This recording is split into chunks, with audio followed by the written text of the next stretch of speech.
வடா இளவரசு பாண்டியா, 25 வருஷத்துக்கு முன்னாடி என்ன காசில தேட ஆரம்பிச்சவன் இன்னைக்கு தான் கண்டுபிடிச்சிருக்க இல்ல? நம்ம கண்ணாமூச்சி விளையாட்டு முடிஞ்சிட்டதா நினைக்காத. அந்த இலக்கியம் கதையை முடிக்கிற வரைக்கும் அது முடியாது.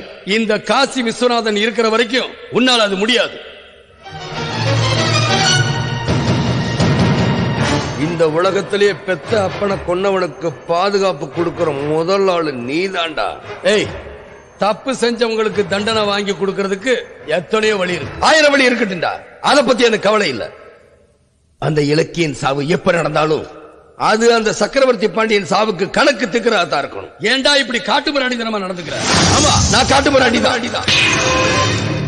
ஒண்ணும் தெரியாத அப்பாவி ஜனங்களை ஏமாத்தி நிலத்தை எழுதி வாங்கின மனுஷன்னா நான் காட்டுமிராண்டிதான். உங்களுக்காக உழைக்கிறேன்னு சொல்லி ஓட்டு வாங்கிட்டு ஜெயிச்சதுக்கு அப்புறம் தன்னை மட்டும் வசதிக்கிற மனுஷன்னா நான் காட்டுமிராண்டிதான்.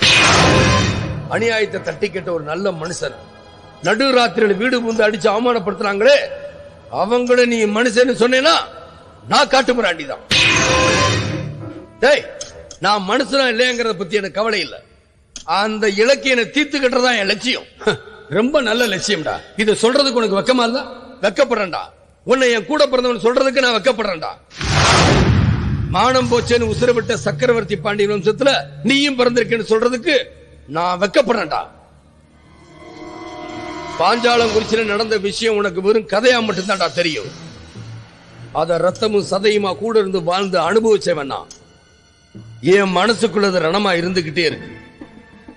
அதுக்கு ஒரே மருந்து அந்த இலக்கியனோட சாவு மட்டும்தான். அதை தடுக்கிறதுக்கு தான் நான் இங்க வந்திருக்கேன். அவனை காப்பாத்துறதுன்னு நீ முடிவு பண்ணிட்டா நம்ம 2 பேர்ல யாராவது ஒருத்தர் தான்டா உயிரோடு இருக்க முடியும்.